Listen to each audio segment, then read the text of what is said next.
We use formal titles here, just to be so we'd be minister, and make sure I've got Anna's information, and Dame Meg.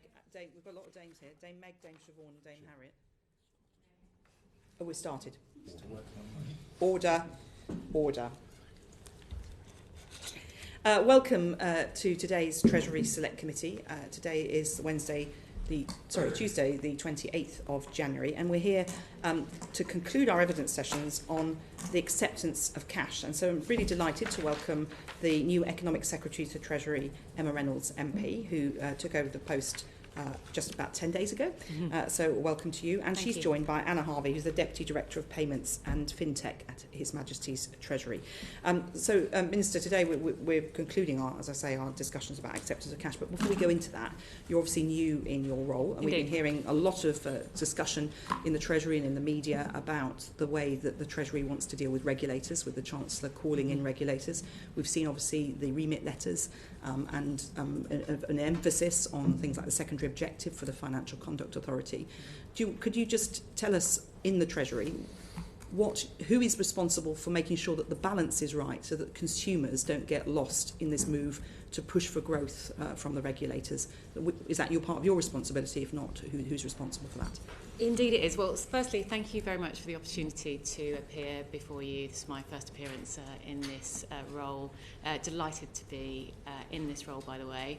Very excited about it.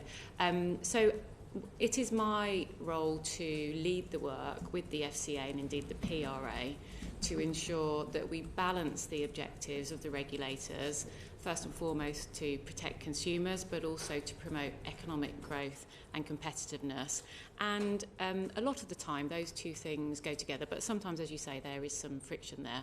But of course we want to ensure that consumers are protected, but promoting economic growth and competitiveness will also help consumers, because what we don't want to do is regulate risk completely out of the system, which means that people, and we're going to talk about cash acceptance, but if people are holding a high degree of cash in their accounts and not taking opportunities to invest, that isn't good for consumer protection either. So there's always this trade-off in financial services and this relationship between risk and reward, and perhaps I can come back sometime and give some evidence around some of these challenges. We'd love to have you back to talk about that. It's something that the committee is very focused on, and we recognise there are judgments to be made. And you sort of hinted there a bit about how lazy capital might be an issue.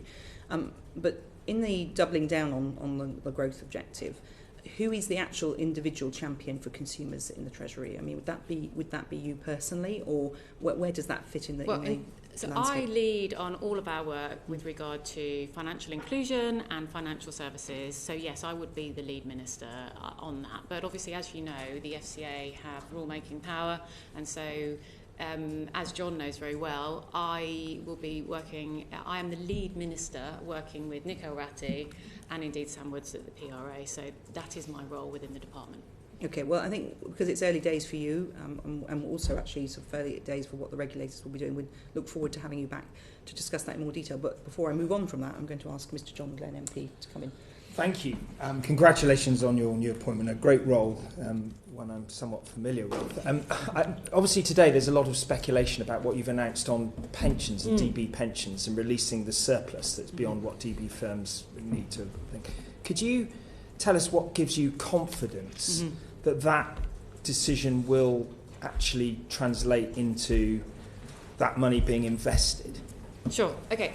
Let me just say something about the announcement. I'll come to your question. So this is about levelling the playing field. At the moment, 10% of defined benefit schemes can, if they would like, if the trustees judge it in the members' interest, release some of this surplus that then employers can use either to invest in their company or indeed give member benefits. What gives us confidence that this will have an impact on investment is that businesses are asking for this flexibility, because 90% of defined benefit schemes who didn't happen to apply to use this surplus by 2016 can't at the moment benefit from that flexibility. But there obviously has to be safeguards in place. We have strict regulatory guidance via the pensions regulator, which stipulate the sort of funding thresholds that are required to enable enable trustees to have that comfort that what they're doing is in the members' best interest. So the fiduciary duty remains, but we do think that there are billions of pounds here sitting in DB surpluses that could be unlocked, both to the benefit, as I've said, of the business themselves, investing in areas where they could increase productivity, for example, innovate their businesses, and also there are opportunities for trustees to ask employers to give members contribution holidays or perhaps a more generous rating system. So there's great opportunities here, but it's not for us as a government to make those decisions. We are simply giving the power to 90% of the DB schemes who don't have that flexibility at the moment. Okay. Thank you. And you talked about the fiduciary duty remaining. Are there any plans to review that fiduciary duty? No. Thank you. Very clear. Mr. Bobby Dean, MP. Yeah, and just to push on that a little bit further, will there be any sort of safeguards or regulations in place to ensure that when that money is released, it will be used for investment and won't ultimately just be extracted to shareholders? That's a good question. So there are already strict rules applied to the 10% who already have the flexibility to do this. And as I understand it, that should be used for investment in the company. But I would have to go back specifically look at whether there's any differentiation there. I would hope that what you've suggested wouldn't happen, but happy to write to you to give you reassurance on that. Thank you. Thank you very much, Mr. Dean. So we're going to now move on to our interesting inquiry on acceptance of cash. And I know you've had some opportunity to read into this. Indeed. And we've had some very interesting evidence. And I'm going to ask Lola McAvoy, MP, to lead off. Ms. McAvoy. Thank you. Good morning. So this government's made it really clear that AI and digitisation of public services is essential for an essential lever for growth. And the Prime Minister said we'll increase the public sector compute, the engine of AI power, by at least a factor of 20. And the committee heard from the Exchequer Secretary to the Treasury, James Murray, about how the digitisation of HMRC was going to dramatically improve the public's experience of that service. As the Chair said, the committee is grappling with the pros and cons of a cashless society in the round, and I'm interested specifically in Anna Harvey, in your opinion and analysis of the impact of the advances in Fintech on the government's mission for growth, specifically in the financial services sector. So, how we see Fintech contributing to that growth mission. So Fintech has been a success story in the UK over the last 10 years, a really important part of the sort of flourishing financial services ecosystem that we benefit from in this country, and has driven innovation, both, a lot of our really high potential firms that, might be listing here in the UK, a lot of those are Fintech. So it's been a really positive thing. And also that innovation, I think, has also fed through into some of our larger firms, really driven them and let them be at the cutting edge. So I think we see innovation, technology, and that Fintech sector as being a really important part of the sort of story going forward. And the committee may know that the financial services sector, there's a growth and competitiveness strategy that is being developed as part of the government's industrial strategy, where one of the key pillars is around innovation and technology and digitisation. And it also calls out a number of sort of high opportunity, high priority subsectors, which include Fintech. So there was a call for evidence before Christmas on that growth and competitiveness strategy. We're currently in the process of working through all the really fantastic responses that we got to that, and working out how financial services and Fintech can play, as part of that, can play its role in delivering the government's growth mission. Okay, and so is there anything you can share with us about the responses or anything you've found from that so far? What's the general feeling about how? So I think what I could share is, I think that theme around innovation and technology has come through really strongly across the board, and that the sector in general, I think, feels that is going to be a really important part of a sort of successful future strategy. I think we're still in the process of working through what the kind of underpinning policies might be, and also the industrial strategy is not just about what government is going to do, it's about what industry is going to do and how we're going to work together. Yeah, so I think it's interesting in the landscape that we're operating in at the moment, where we are, the government are really committed to investing in AI and in the tech companies and then rolling it out throughout our public services. So with that in mind, Minister, how do you think the government wants the payment market at a national level but also at a local level to change over the next 5 to 10 years? Okay, let me just say something about your first question, if that's okay, just to add to what Anna has said. We have a world-leading financial services sector, and the role of innovation and technology is absolutely central to its success. And Fintech, both in terms of some of the challenger banks that we've seen and other payments firms, but also in terms of sort of more established banks where they are drawing in innovation and technology, is a really important part of our role as that one of those world-leading international financial centres. So just to put that sort of in context. You asked about the payments vision.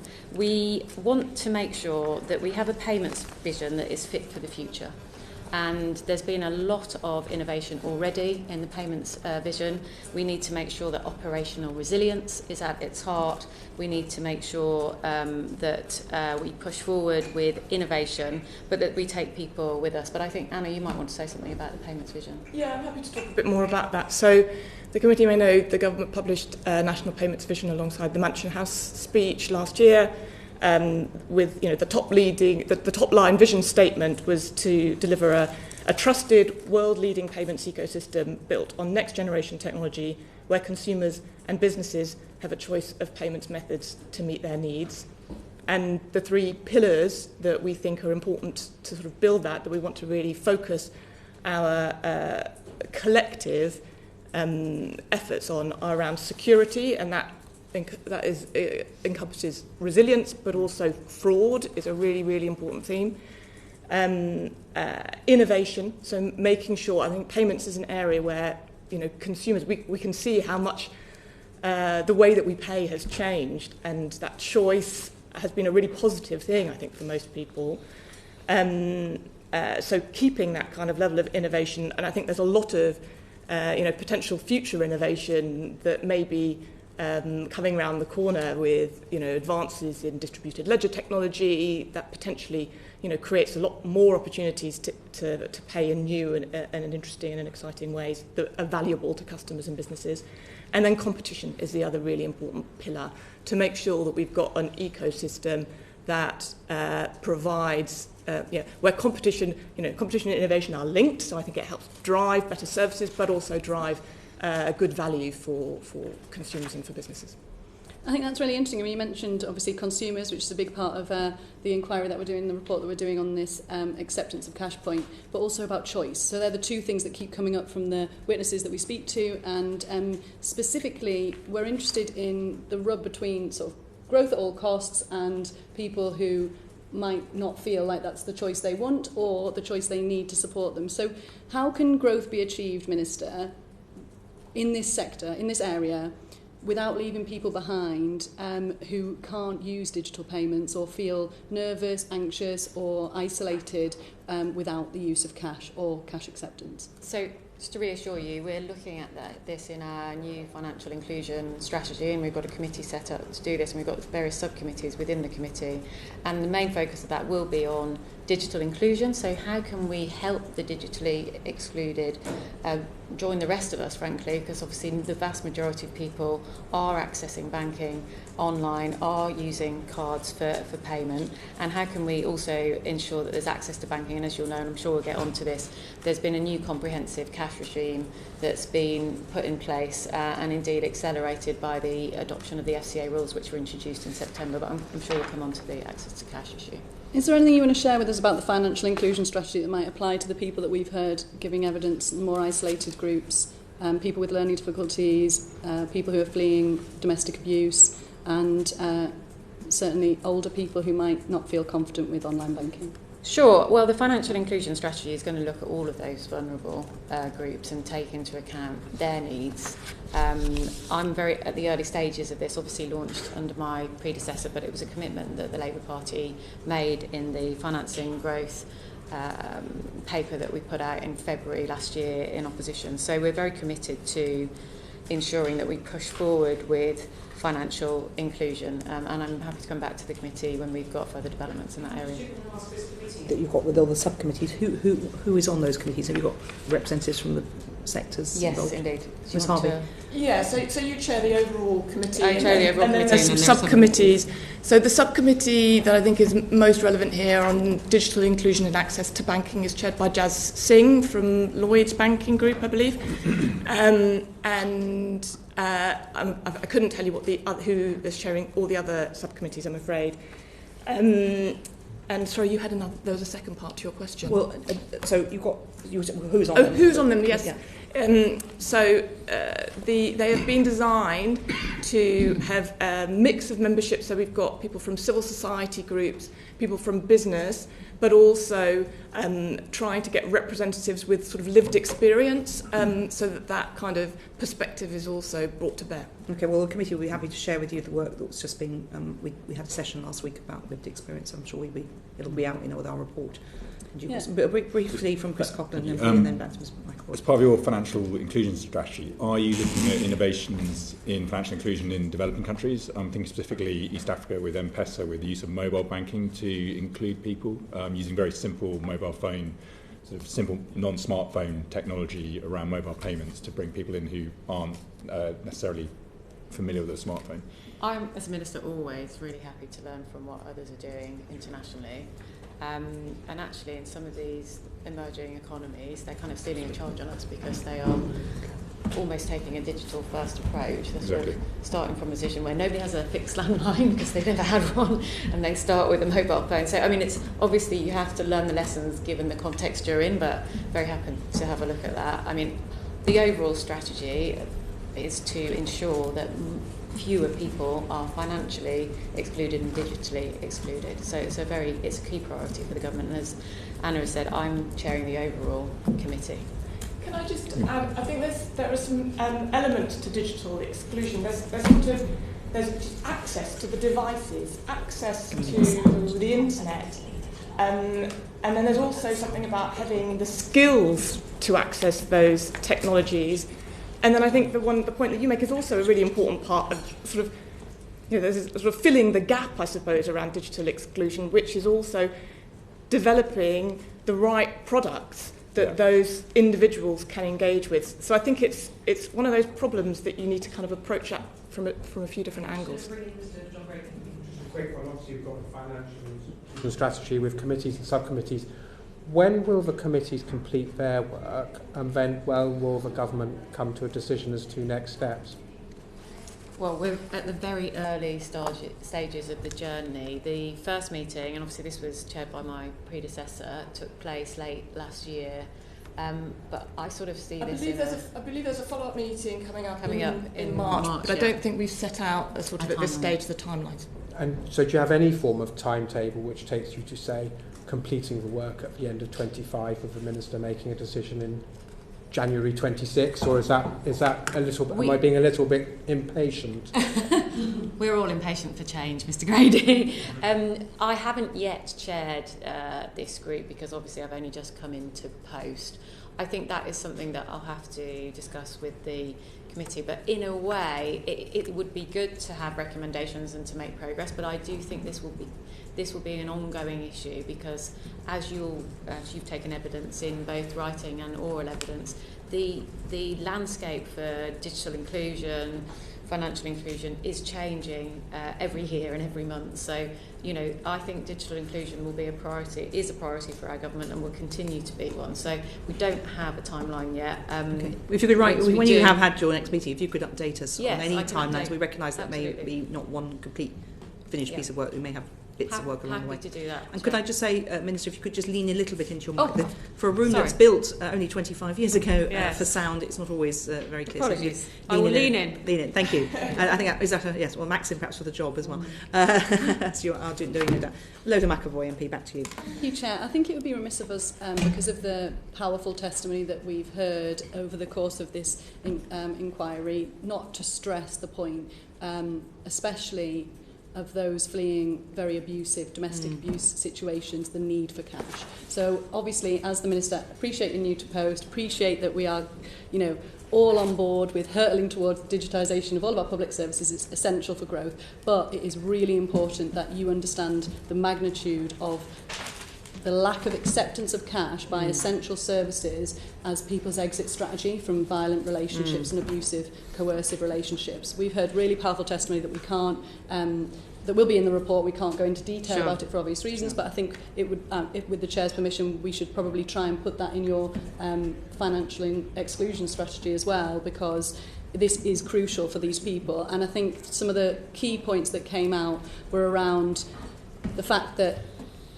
being able to keep a little bit of cash aside as for your exit strategy enhances your space for action, and that means that it enhances the likeliness of you being able to get out of that abusive situation. I think on top of that, there was some very concerning evidence about the impact on children of the lack of cash acceptance from public services. So the actual nuts and bolts of fleeing and exiting an abusive situation, an abusive relationship, like transport, and also the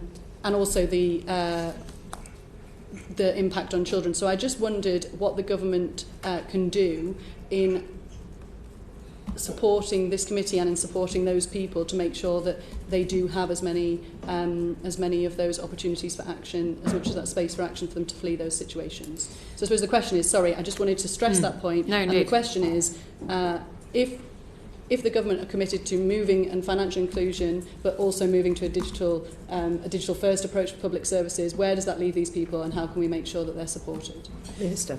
So I know that you took some evidence in private, but I also did read the oral evidence that was given in public from representatives from the representative of victim survivors, and obviously, it was pretty, difficult to read. Tackling economic abuse is a priority for the government. That is why we have an ambitious access to cash regime, and that's not just about customers accessing banking, person to person in banking hubs. It's also about businesses being able to deposit cash. And that obviously facilitates them in accepting cash or continuing to accept cash. But I also read the evidence you had from the business representatives, the convenience stores, saying that there were very few of their members who didn't accept cash. So 99%, I think, is the figure you got in your written evidence from James Lohman, which is encouraging. But we have to see these things in the round. And obviously we are very nervous about putting any additional burdens on small business in particular. I do understand the point you're making, Ms McAvoy, but we do have to see these things in the round, and obviously our main mission as a government is to drive economic growth. The reason that we're prioritising that is that's the only way to lift living standards and ensure that people are better off overall. Can I bring in Siobhan McDonald? Welcome. Thank you. And congratulations on your appointment. Understanding your point about small businesses, but what about big businesses? Mm-hmm. Should Starbucks accept cash? Okay, that's a good question. Obviously, there's a big difference between big and small business. Thank you for the question. I know there's some discussion amongst you as to what you want to do in terms of recommending to the government, and when you send your report to us, we will consider it in detail. But we have no plans to regulate businesses to compel them to accept cash. Big or small? That will exclude certain marginalised people in our society as large businesses move away from accepting cash. I think our solution to that, through the financial inclusion work that we're doing, is to try to tackle digital exclusion. But as I say, I was encouraged by the testimony from the Association of Convenience Stores that the vast majority of their members accept cash, and they don't have any plans in the future to change that. Is it all right if I... we, on a panel we had last week, we met a very nice young man, learning difficulties, wants to be part of mainstream society, as we all do, wanted to go to Starbucks, doesn't have a card, a debit card, wouldn't want to use, may be able to use a debit card to manage his money. He wants to go to Starbucks on a Saturday afternoon. Well, then I think we need to look at the sort of financial guardianship of the... I mean, I have my brother-in-law is in a similar situation, by the way. I think we must be able to... Sorry, could you just lean in, Minister? It's sorry. The acoustics of I was saying, I think we need to look, therefore, at the rules around what the carers and guardians of people with learning disabilities can and can't do, because it seems to me very restrictive that a coffee can't be bought with a card and then reimbursed. But I haven't been able to get into the detail of that. I did read that testimony as well, but happy to take that back and have a look at what we might be able to do. I wonder whether Ms. Harvey. Some of the answer might be these sort of different types of payment technology. So, you can get, rather than a debit card, you can get some sort of pre-payment cards where money is loaded. So then maybe there are also some sort of technology solutions where those sorts of people with those sorts of issues would feel more comfortable. But I completely appreciate and definitely agree that cash is really important to a lot of people and a lot of vulnerable people in particular. And I think the FCA's now sort of statutory access to cash regime is there because the government recognises that and wants to ensure that the cash infrastructure is in place so that people can continue to access it and businesses can continue to use it as far as possible. Thank you very much. Lona McAvoy, MP. So it sounds to me from both of your responses, and forgive me if this is too direct, that you're less concerned about, that you think that in the balance of growth and progress, that a cashless society might fall naturally in place with that. Would you agree with that statement? No, I don't think that's what we're saying. I think we're saying that businesses should have the flexibility to offer the choice in payments that they think their customers need, and that we are not minded, or we don't have any plans to regulate, to force business to accept cash. But we do know that there are many businesses who still do. And I'll come back to the evidence that you received from the business representatives that suggested that was the case. So I take your point on businesses and regulating businesses in this Parliament, but I think, and I know my colleague Bobby Dean will come on to this a bit more, but I suppose we as a committee, I think, are concerned about taxpayer-funded services as well, so essential services where taxpayers' money, often these people themselves, have paid into a pot that is used for the local bus service or the local train service. So I think I would just say to keep that in mind for when you're making those decisions, that we're not just talking about the acceptance of cash from businesses, we're also talking about in essential services. Okay, and that's it. Okay, thank you, Ms McAvoy. John Glenn, MP. Yeah, could I just ask about if you're not giving a mandate in terms of using cash? And then I think we've discussed the range of large online retailers who will find that fine because it doesn't apply to them. But this long tail of vulnerable people who will be... Can I ask if in your financial inclusion strategy, like HSBC will do bank accounts for homeless people, other banks will do cards and proxy cards for older people. Is there any specific piece of work within that to sort of amplify the provision by banks and financial services for the sorts of practical solutions in a world where there's no mandate for cash going forward?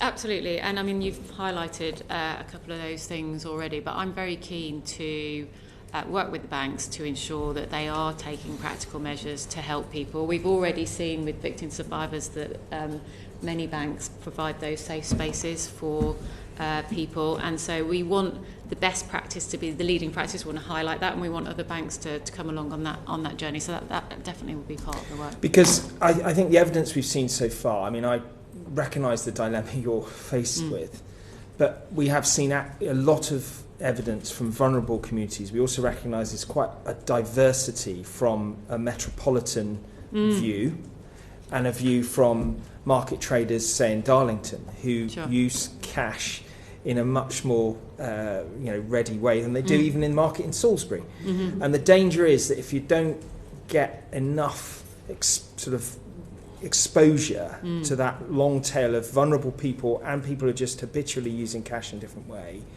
you won't meet the expectations of society as a whole. Which and is that's a why concern I think the committee has. Sorry to interrupt. Which is why we're absolutely committed to the access to cash regime, which is a very ambitious regime. The objective is to open 350 banking hubs by the end of this Parliament, and Link are doing some really good work. There's 181 banking hubs either been opened or in progress, and 123 cash deposit machines. I'll come back to this because I think people think of banking hubs as just, obviously really important for the customer, but it's also really important for small businesses that they're able to have somewhere they can deposit that cash, because if they don't, then they won't be able to accept cash. So we're very committed to those things, those two things. I suppose my final question is, don't you think that there's a risk that small retailers will have to bear the cost of dealing with cash, and large online businesses will indeed, gently avoid it completely and have no cost, and that has implications. Which is why, as I've said, we have no plans to compel small or large businesses to accept cash. But I'm sure we'll come on to this too, because there are obviously fees with regard to card payments as well, which I'm sure we'll discuss. Thank you. Bobby Dean, MP. Yeah, I'm picking up on Ms McAvoy's comments a bit more. Do you know if the government's done any risk assessment to date of some of the groups that we've been talking about that might be prevented from accessing essential goods or services if we were to arrive in a cashless society? Has there been any assessments made? Well, we're not in a cashless society, and we have seen other countries. I appreciate this point's going to be made multiple times, and the convenience store said 95% store.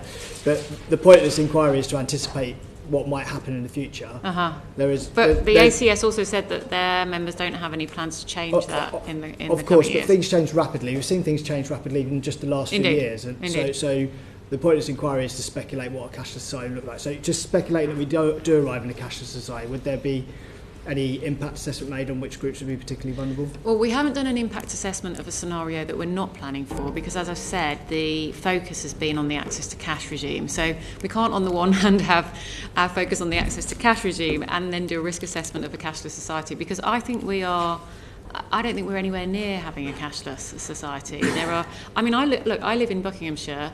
I can't get in a taxi and make a car payment in Buckinghamshire. Some people might want to do that. I can't. If I want to get a taxi home from the station, which I often do, I pay with cash. So I know that might be different in London, Chair. So I know that, Mr. Glenn is absolutely correct that there are different conditions in different parts of the country. But I certainly, in my everyday, go to many businesses where they accept cash. So I don't think we are not making plans for a cashless society, just to be very clear about that. Okay, fine. 5 years ago, I wouldn't have imagined using my phone for everything, but I do as well. So, things can happen very quickly. Ms McAvoy spoke a little bit about the evidence we heard from victims of economic abuse, and they talked about this thing about space to act and how the cash increases their space to act. They're able to hide cash in multiple locations. If they was to have a prepaid card, for example, as an alternative to a regular debit card, if that was to go or be taken by their abuser, that's the end of their cash flow. But you can hide cash in multiple areas. But also the acceptance of cash. If you go onto a train and they're not going to accept cash, then that restricts your space to flee. If you wanted to go into a bar and a bar's not deemed an essential service in the future, then that reduces your space to act. So has there been much consideration about how cash provides liberty to people, particularly if they're in these kinds of situations? Well, as I said previously, I read certainly the public oral evidence you got from the representatives of victim survivors, and I think it was very, very moving. It is something that we will look at carefully. We are absolutely committed to rooting out economic abuse, but we know it is it is a big problem, and my heart really goes out to the women in those situations. Anna, is there anything you wanted to add on that? I suppose I was just going to say on economic abuse, I think, obviously cash is the focus today, but I think there's also a broader set of sort of actions or things that we should be thinking about and discussing as government with the sector about how they can provide services to those women in those circumstances. So, helping them, perhaps having fled, set up their own independent bank account. Sometimes they don't have access to the right ID because perhaps that's being held by the other person in the relationship, and ensuring that banks are taking the right flexible approach. There's also things about coerced debt and people stuck in sort of joint mortgages, and so that I think there's a real breadth of issues that the financial services sector, that we want to engage with the financial services sector around sort of supporting victim survivors of economic abuse, and I think that's going to be a sort of cross-cutting theme in the financial inclusion strategies. So it's an issue that I think is really rising up the agenda and becoming much more. I appreciate all the potential solutions you're putting forward. In fact, the role I played in the focus group last week was to try and put each one of those forward, because I anticipated the industry would always say, look, these are mere digital or tech hurdles to be overcome. We can change policy, we can change process, and all we need to do is help those that are excluded become included. And we did receive repeated pushbacks on that, and the bit I want to focus on in particular is the idea of essential services. So some people from industry, when they were in front of us, said that if there were to be any regulations on cash acceptance, they'd want to limit it to so-called essential services. The victims of economic abuse said that's not possible because they can't determine where they would need to seek refuge or how they would need to seek refuge. So would the government be considering essential services like other countries have as a possible restriction, or is there no restrictions at all?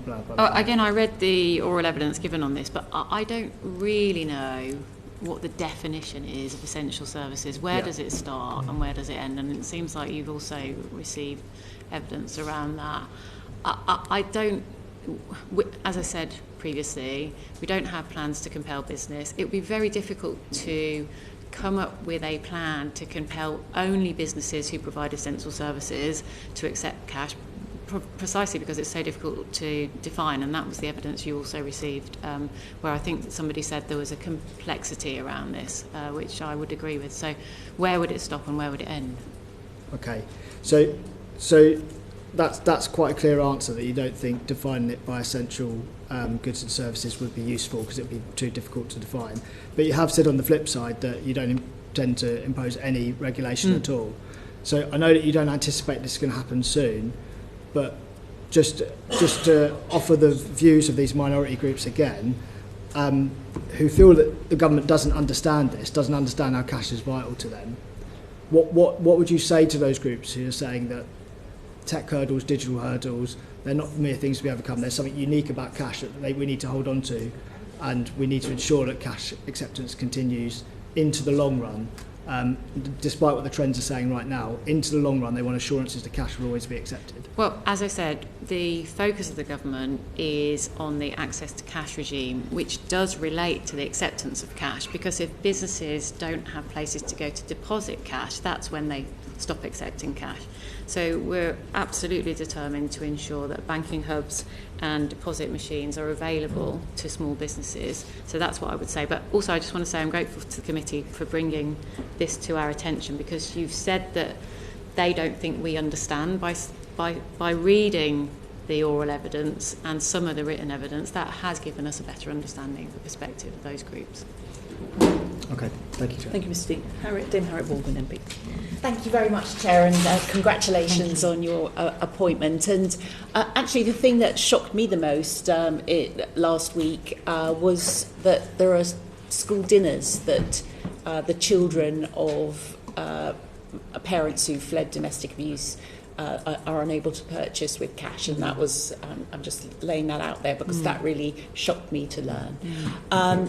But I'm going to change the subject to international comparisons, and it's clear that some of our major trading partners, whether it's the US, the EU, Australia, are thinking about going down legislative routes to mandate the acceptance of cash in certain areas. And I just wondered if you've had time, newly appointed, or whether Ms Harvey, as the lead civil servant, spends time looking at some of those international comparisons. Indeed, we are very interested in international comparisons, but there is a limit to how relevant they are because obviously we have our own individual circumstances. I know that in Sweden they were thinking of moving to a cashless society, and I think there was a sense that they went too quickly and then had to rewind. And that's why I was very keen to say to Mr Dean, we don't have a plan to go towards a cashless society. Yes, we do want to ensure that we're at the leading edge of innovation, and we do want to combat digital exclusion, but we think there is a role for cash going forward. Otherwise, we wouldn't have been committed to the access to cash regime and 350 banking hubs. But maybe Anna might have had a chance to look at some of the more detailed comparisons with international jurisdictions.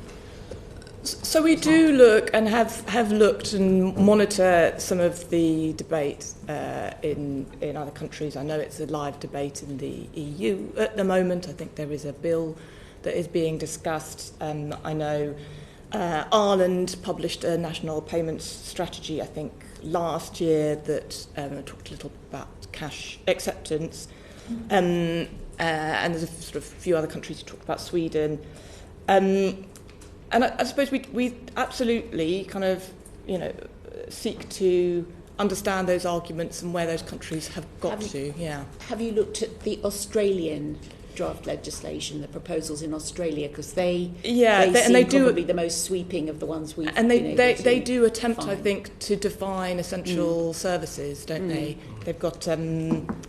So children's clothing is an essential service, but adults' clothing isn't. But you've looked at you have looked at them in detail, and you do keep track of these developments. And I wondered if I might just turn to another international issue, if I may, because it's been widely reported, Minister, about your new role and the role that you had before being re-elected, the stance that you took in terms of China, and I just wondered if you could clarify for the committee whether in your new role you're being recused from things that you perhaps weren't in your previous role as pensions minister, and just to get that out there for the committee. Well, thank you for the opportunity, Dame Harriet, to clear this up.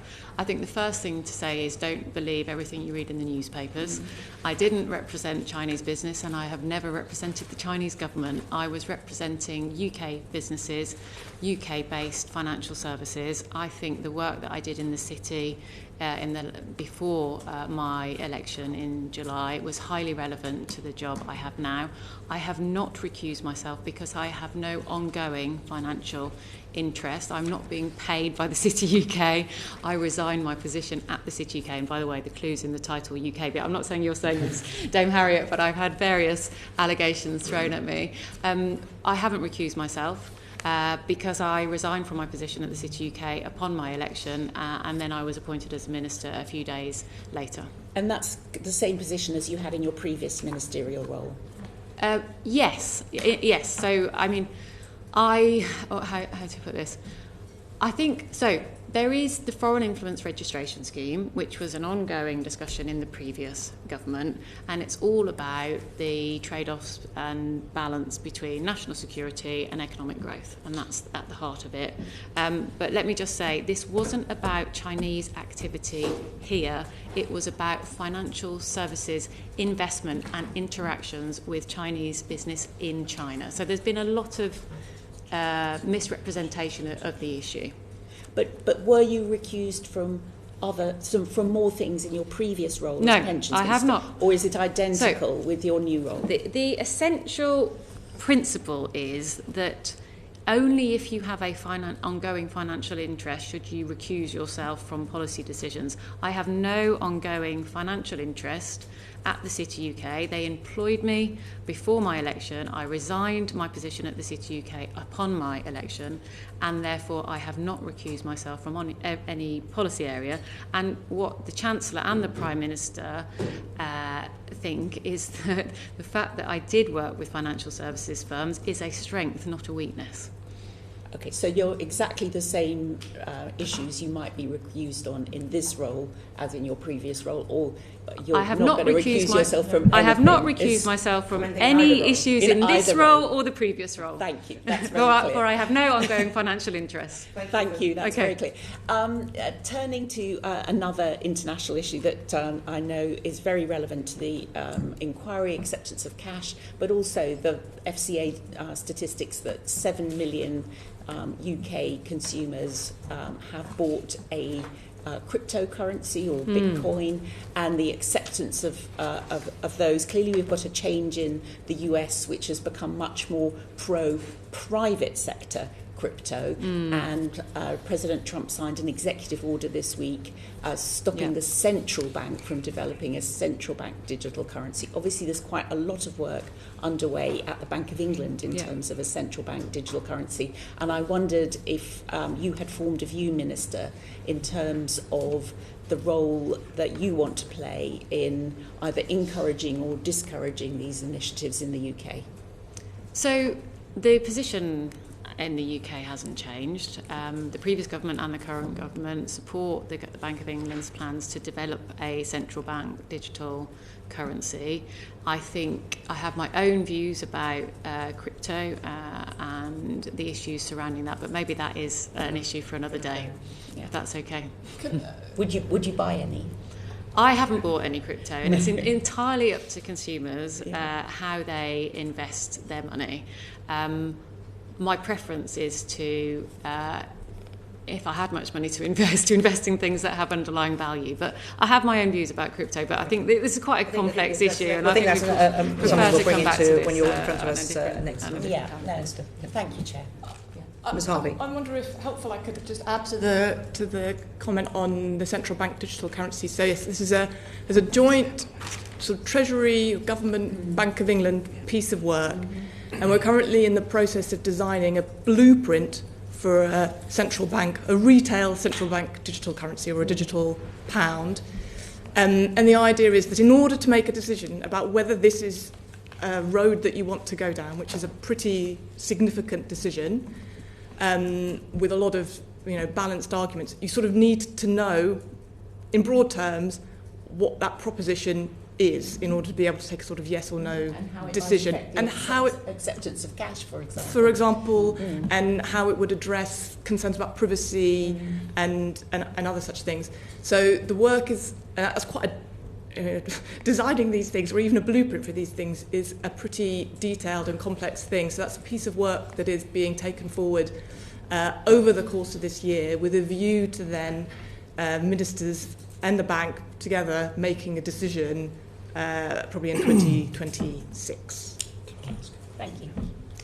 Sorry, MP. Can I just quickly go back to this crypto thing, recognising you don't want to talk about it now, but what industry is saying is that with the EU moving forward quickly, the US moving forward quickly, that the default of our regulator, the FCA, is don't invest in it, which for most consumers is probably good advice, but the lack of an advanced regime that is in parallel and analogous to those means that we are going to be left behind.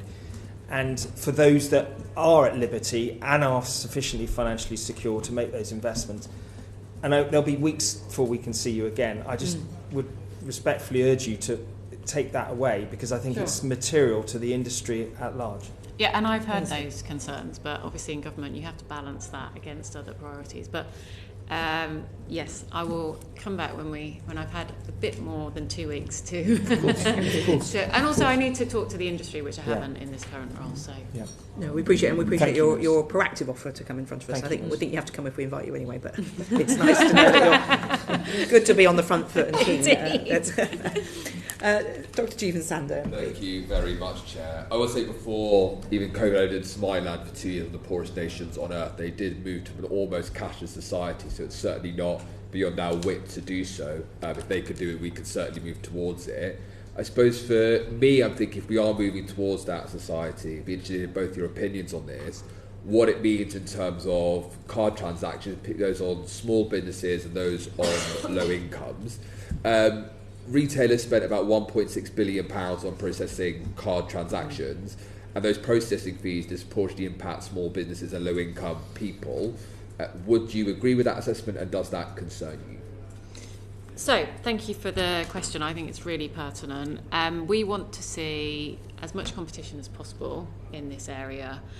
We don't want to see small businesses facing high fees. We want to see the lowest fees that are possible for small businesses, because we want to see small businesses grow and employ more people, and we want economic growth. So the payment systems regulator, which is obviously independent of government, is conducting 2 reviews which are pertinent to this, and the second one is particularly pertinent, which is to look into the fees, and we will await the outcome of that review and work with the regulator once we know the findings. I would just add, I think this sort of point about ensuring that card fees are priced fairly, competitively, I think is important and difficult, because we understand that it is a market that is dominated by really 2 players. So that's why the payment systems regulator is looking carefully at those fees, particularly some fees where it's seen some increases and it wants to be confident that those increases are justified. I suppose the other thing that as a government we think is important and was reflected in the National Payments Vision is that actually one of the ways that we can tackle that is by increasing choice and broader competition. So we really want to try and push forward account-to-account payments and using open banking as a technology to support that as a sort of a method of payment in more retail transactions, and that would provide a sort of another payment rail that would sit alongside cards and help provide more choice and hopefully better value to merchants and consumers. Just quickly on your question about whether we would agree that it was low income. So you had a sort of small business versus big business question, and I think that I recognise, because I think some of these larger retailers, they have sufficient kind of bargaining powers that they're able to negotiate on some of those fees, which a small business typically won't.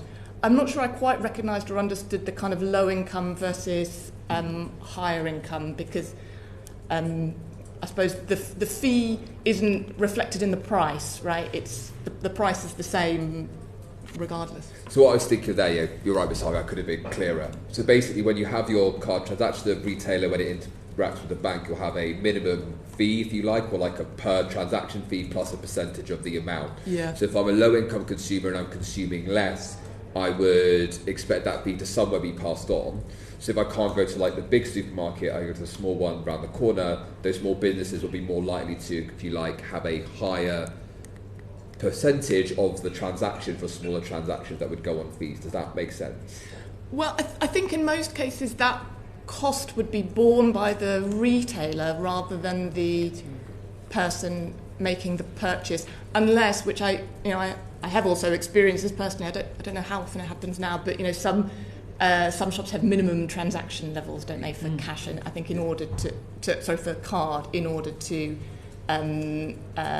mitigate the costs, I suppose, that they face through card fees. As we always mean, the retailer bears the cost, but fundamentally they're going to pass it on to their consumers, right? So if they have a lot of small transactions, invariably it's going to come onto the consumer. Appreciate it's not a huge amount of money, but it is if you have low incomes, it is if you are counting every penny, it is if you are desperate, if you like, to make those small transactions. I suppose then, coming back to your previous point about regulation and competition, I suppose the concern here isn't about competition as such, it's about the fact that the cost of processing the transaction, I'm sure the minimum transaction fee does make sense, but the problem is there is if you like, an equity consideration in terms of the fact that it might not be so fair if you do have a minimum fee plus a percentage fee, and there are other different regulatory ideas around it, so for example, tiering those fees, caps, etc.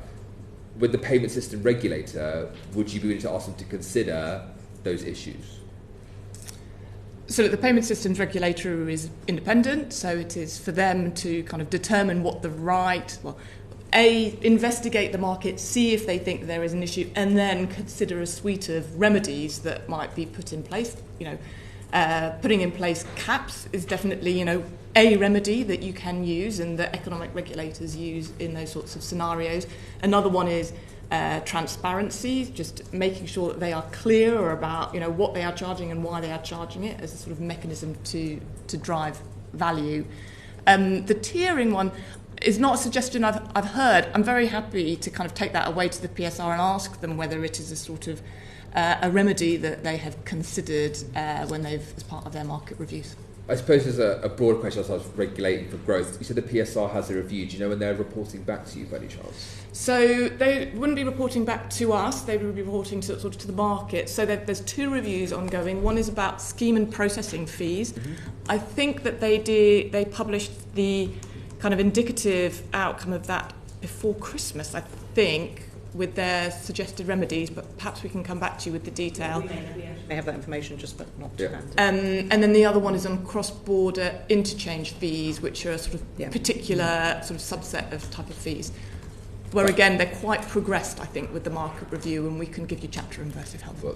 Well, I know James Lemon of the Association for Convenience Stores, when he came before us, for me on this committee, did ask for more regulation in this area, so it would be nice to see that happen in the future. I think for me, the outcome is broadly that you want to have a percentage of the transaction as a fee, if you like, and not have the minimum fee on top in a way that's, if you like, causing a higher transaction fee at the bottom than it is at the top, would be my broad request. But anyway, I'll pass on with that. Well, and of course the committee will report with its own recommendations in due course. Thank you very much, Dr. Sander. John Grady MP. Yeah, thank you very much, Dame Meg. I guess if we listen to the discussion we've had this morning, there are a number of concerns that have been expressed to this committee. One is national security and resilience and whether cash is important for that. And that's something that's reflected internationally as well. The second is there's a significant set of consumers who like to be able to use cash.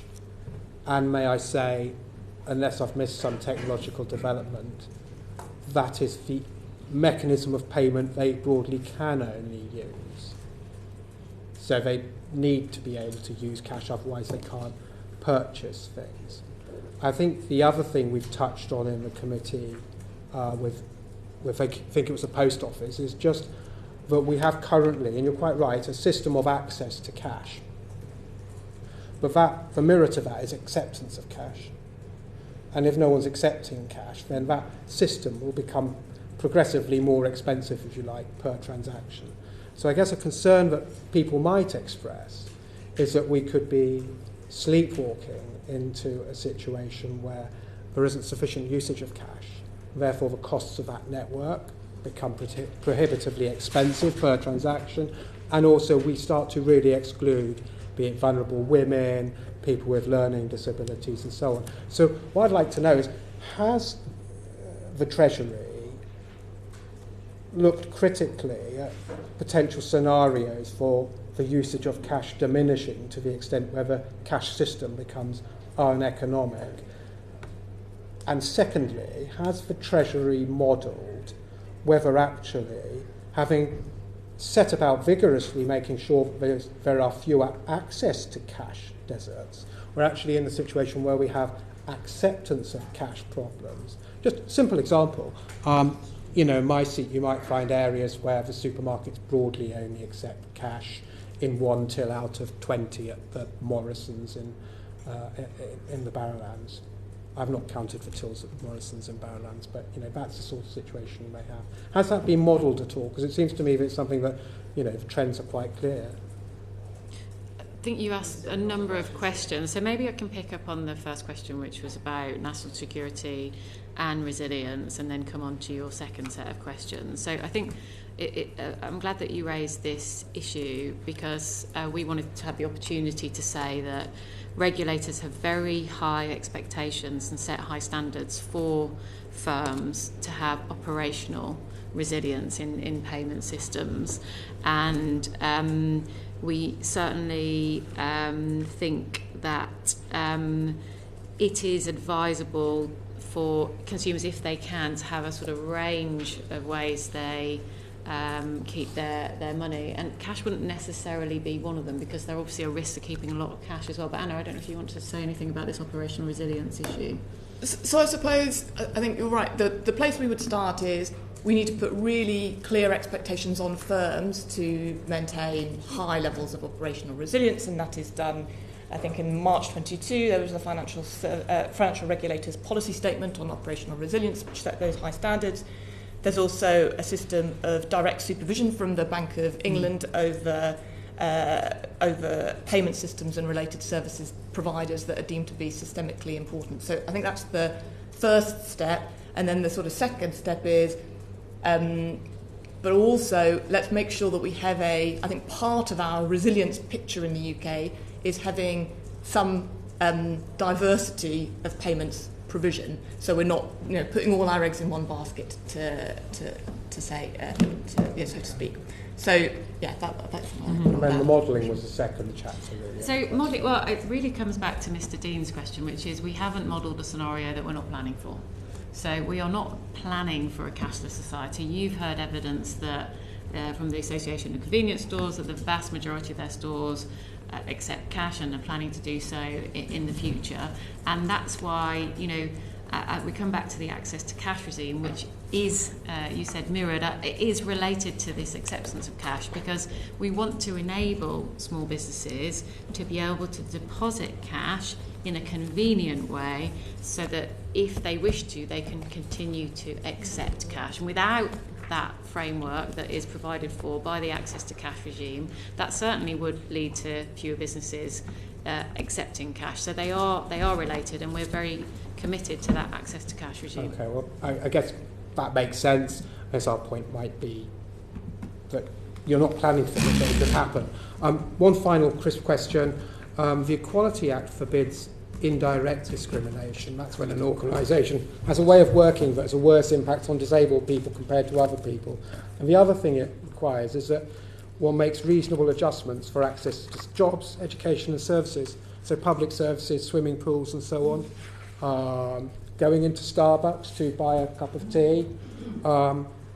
There is a cohort of people who are only really comfortable with cash. Older people, disabled people, vulnerable women. Some of these are, quite clearly protected characteristics.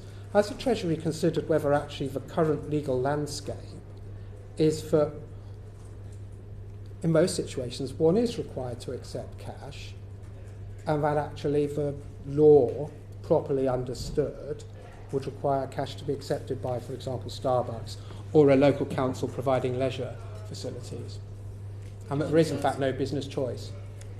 I suppose my first answer would be that I think it is for the court to decide what the interpretation of the Equality Act and sort of what a reasonable adjustment is, rather than for the government. I suppose I think I did want to just kind of recognise that I think we really do appreciate this point that I don't think we're sort of sitting in Treasury and we don't recognise that cash use has and may well continue to change. I think we've seen evidence, and there is quite a lot of consensus that this sort of the people who are now using cash, they are pretty fixed on continuing to use cash and want to continue to use it. So I think we don't see it sort of falling off a cliff.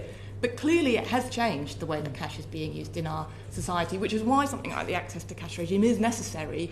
I think the other kind of regime that is, or intervention that we've not talked about so much, but is relevant here is, the access to cash regime was, I think, legislated for in the Financial Services and Markets Act 23, and alongside that there was also provision made for, I think, Bank of England oversight of wholesale cash. So this point that the sort of cash infrastructure that sits, the people sort of riding the G4, I think that's what it's called, those sort of, or Loomis, I think, is one of the big kind of cash in transit providers, and the people who operate kind of industrial cash centres, and that's part of the sort of infrastructure that supports cash use, that there are, as cash use has declined, there are potentially risks to that. And so it is appropriate for the Bank of England to take a more proactive role to supervise it and to oversee it. Thank you very much, Mr. Grady. John Glynn, MP. Yeah, can I just go back to the PSR? and the future of mechanisms to make payments. I think it's often said that there's a risk that reviews and the regulator interacts more with the incumbents and less with new providers, new financial services firms and platforms, and that their mechanism for evaluating stability and what it needs to be backed by is drawn from the world as it has been. Do you see any evidence that there's an opportunity to look at this differently in the light of the innovation that's happening in payments? And in the context of the government's imperative for growth, that this is an area where a nudge from ministerial oversight could actually take us into a positive direction in terms of opening up new opportunities for challenge between new players and incumbents. There you go, Minister, being tempted to give a nudge. Okay, I'm always happy to nudge, Mr. Glenn. Well, firstly, let us say that we want a very competitive market. And actually, the great strength of the UK, as you know very well, is that we do have challenges in the system. Certainly in the banking world, we have challenges. And I was meeting one yesterday. And some of these challenges describe themselves as a technology company and a bank. I don't say that they're one or the other, they're both things together. And the payment systems regulator is independent, but I would certainly encourage them to avoid the scenario which you're suggesting might become the norm, which is you only work with the established players, because we know the strength of our financial services industry is that we do have big, world-leading established players, but we also have those challengers like Monzo, like Starling, and some of the other smaller fintechs that are growing up. So I don't want us to fall into that trap, and I'm very much up for ensuring that we have a system that enables that challenge, because I think it's really healthy for competition and ultimately very good for the consumer. Yeah, great, I agree with you.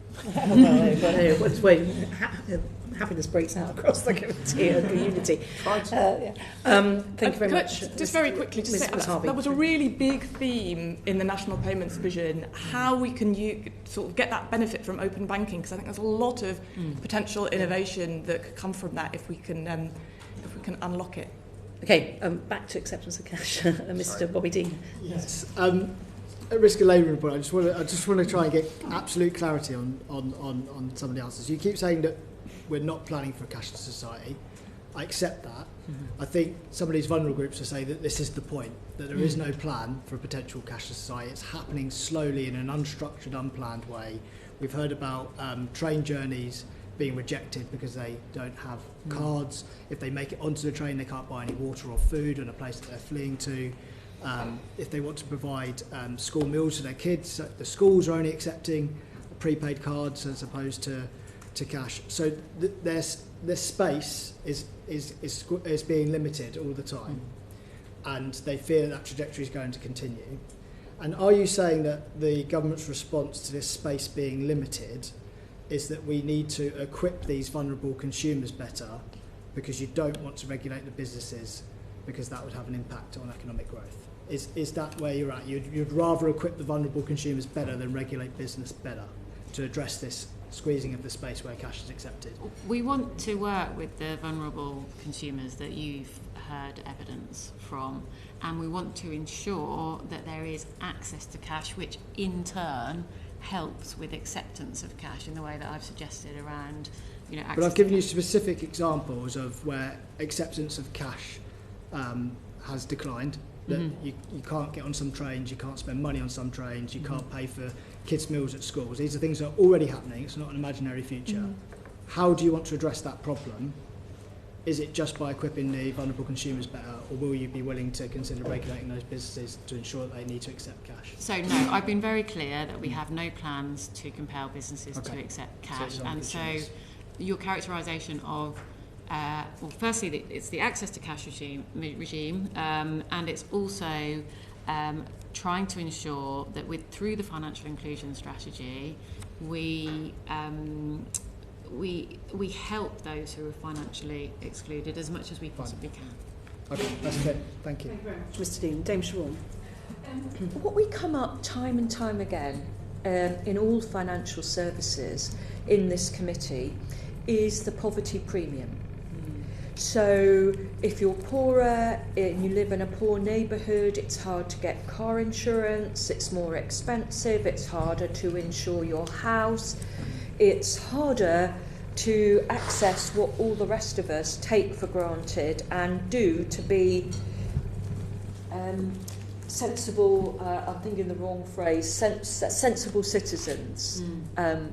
We're making it harder for poorer people. We're making it harder for people who have more difficulty with paying their gas and electricity bills by prepayment meters, by paying quarterly bills rather than direct debit. Do you think that is where we're going to in as far as the issue of cash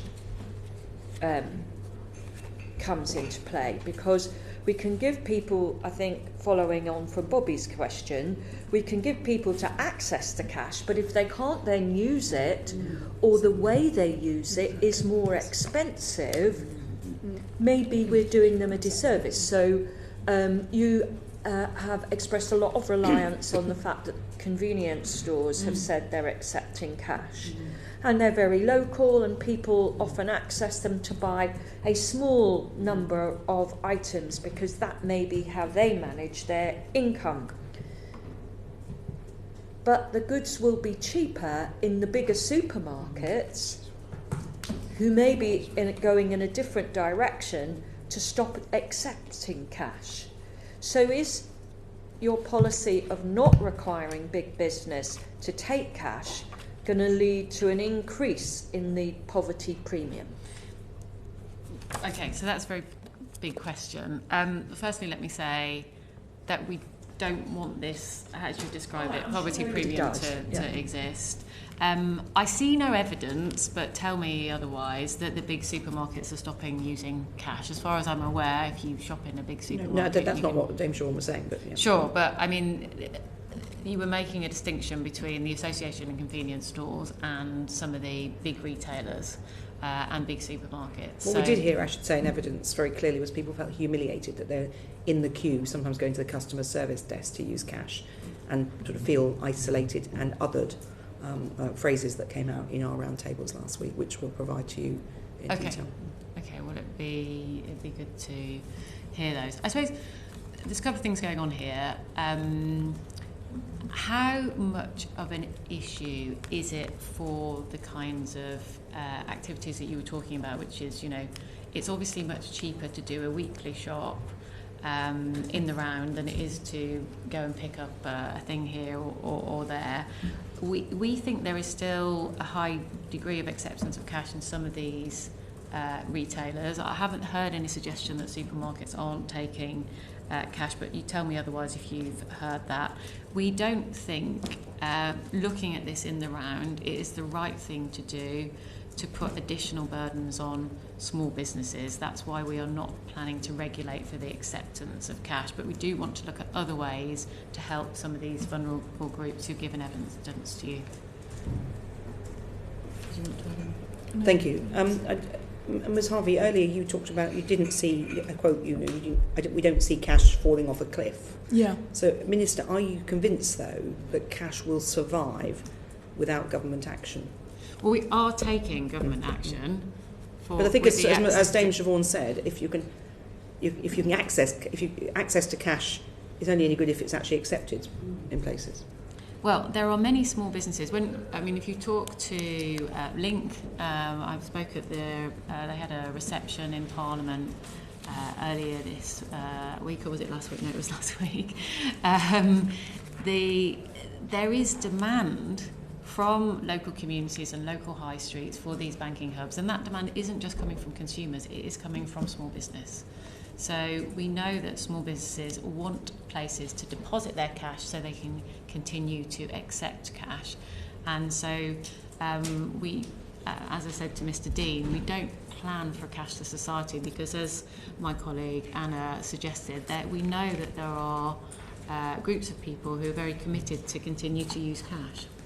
I just wonder whether one sort of angle to this is to sort of come from the point of the view of that kind of outstanding demand. So we know that there are sort of groups for particular circumstances or for budgeting reasons that they want to use cash and that demand remains.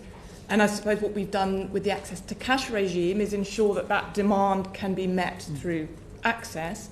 And then I think our view is if that demand is there, then the shops that serve them should, and so the demand is there and they can access the cash, so and it helps with the cost of transacting in cash, both for the businesses and the individuals.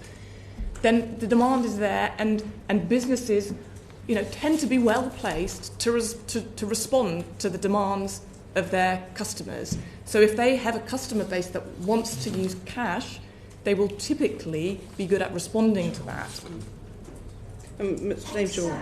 Experience suggests that is not the case, because we have a whole section or stream of businesses who provide services to people who are poor. They are not mainstream businesses.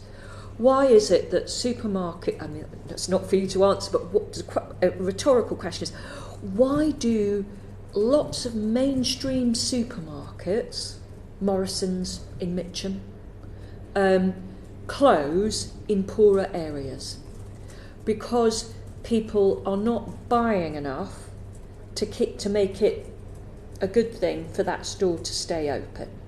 So it strikes me personally that what will inevitably happen is that you'll have the small convenience store that will continue to accept cash at a premium for people who don't have that money to pay the premium.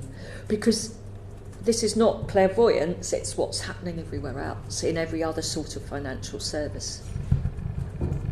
Obviously, it's for businesses to decide where they open and where they close and where they remain open. It's very difficult to comment on that. I mean, I think essentially what we're saying as government is we want to work in partnership for business to bring down the barriers to their investment and growth in the future. That's a key part of the Chancellor's speech that she'll be setting out tomorrow, and ensuring there's that flexibility to meet consumer need as they find it, because circumstances are different in different parts of the country, is where we are as government. So ensuring that they have that flexibility. Well, I appreciate it's a difficult question, but just to hammer home Dame Siobhan's point, I mean, as a government, are you content to see a two-tier system develop where poorer people, so my constituency is very divided, for example, where many people want to pay their energy bills through a meter because they're very frightened of a quarterly bill coming in. They leave goods behind at the supermarket till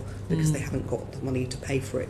That's the margins that people are working on. So cash is a very important way of budgeting.